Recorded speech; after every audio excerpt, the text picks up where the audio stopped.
Hello and welcome to another video. A month or so ago now I bought this, which is a CODAR PR30. It's a valve pre-selector amplifier and it gets used with my Eddystone 870. It brought an interest out on the CODAR brand, and especially one of the things they actually produced at the time, 1960s, was an AT5, which is basically a CW and AM phone transmitter for the 160 metre and 80 metre bands. Now there have been some around on eBay, but been quite. This here is an article in the Shortwave magazine, which was a review of the CODAR AT5. So, as I've not got a real one to actually show you, there's a picture of the transmitter and the mains power supply. They did also make a 12 volt inverter style power supply, so they could actually use mobile. It has circuit diagrams and an internal picture of the unit inside with the VF4 PA modulator stages here. I also had a look on other magazines and stuff of the era. We have a 10.5 transmitter. We have the RSGB 1.8 and 3.5 meg transmitter, all doing the same thing. Build a top band rig for old time's sake. That was one in the Amateur Radio magazine,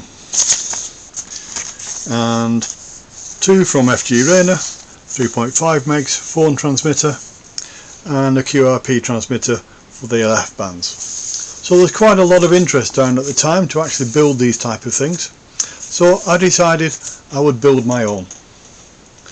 It is based on the CODAR, get the right one, it is based on the CODAR AT5 because I've used base. Okay, here we go with the kit up to now. This is the chassis I've made. I'll give you the general layout. We have an EF80, another EF80, the 6V6G, and this is an OA2, which is a 150 volt voltage regulator. What I've got in this section here is the VF4. So that's the tuning condenser or tuning capacitor, a trimming capacitor, the tuning coil with a slug inside so that it can be adjusted. As I say, the VF4, the voltage regulator for that section, so that keeps it down to 150 volts stabilised in that area. On the opposite side here we have an EF80, which is the buffer from the VF4 to the PA valve, so that drives the PA valve, and from a little test I've managed to do up to now, that drives it at about 2.2 milliamps, so it's giving around about 26 volts negative onto the grid, so it's taking it into class C.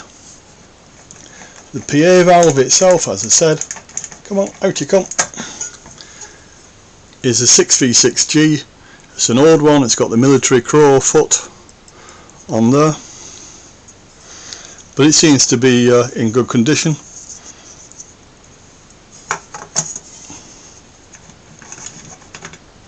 And the output section is a pi output section with a condenser, inductor condenser, so it tunes the anode dip, that alters the loading, and when I do an 80 meters there'll be a switch to short out some turns of that inductor. The power supply needs to get beefed up. It's not quite capable of doing the modulation as well, so I'm waiting for some prices for a beefier transformer and choke. It needs around about 120 milliamps at 250 volts, and this is round about 250 volts at 80 milliamps, so it's a bit lacking, but it doesn't stop me getting things going at the moment. The plan would be to have the mod transformer there, where I've already started drilling the holes. It would have an ECC83 and the 6BW6 to provide the mod output from this stage to drive the PA. The 6BW6 or as it's actually called in this one, CV4043, and the 6V6 are basically identical valves. What they actually did over time was to take it from a 6V6G to a GT, which is a smaller glass tube, and then put it into a 9-pin B9A to make it that size. The problem came that when it's in that size it would get very hot, so hence me wanting to use the 6V6 as the actual RF output, as the mod might not be on all the time. If I'm using CW, then I'll use a smaller valve there for the 6B, as the 6BW6, because it might. So I'll just show you the stage I'm up to at the moment. As I say, that's set at the moment to be within top band 160 meters. It's about 1.9 megs. I've had it onto a 50 ohm load and it does provide about 6 watts output, but it's a bit boring showing that, so I'll put it onto a little bulb. That's a 20 watt bulb, the sort of pilot bulb that you would, or pygmy bulb, not pilot bulb, pygmy bulb, that you might find in a oven. So I'll put power onto it. Power's going on.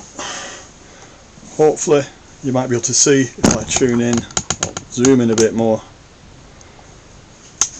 to the meter and bring this on board, bring this around so you can see that one. Way in shot. Just about in shot. Right, so I've got now at the moment about 50 odd milliamps. The tuning the loading coil is always set fully in first, and tune for a dip. There's a dip on the meter, and as you see, hopefully there's a slight glow in the filament lamp. And the idea was you then put more loading on, dip, load it, dip, load it, dip, load it, dip it, etc. till you build up to about 40 milliamps.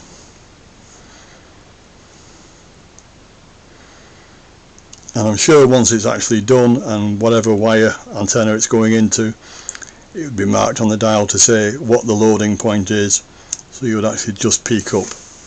But that now is showing about 40 milliamps in. It's 100 milliamps full scale. It's a 250 volts transformer. That's giving me about 250 volts on the actual PA. That would be then 10 watts input, which was the actual standard at the point, which was about 10 watts input was our maximum at one stage on top band.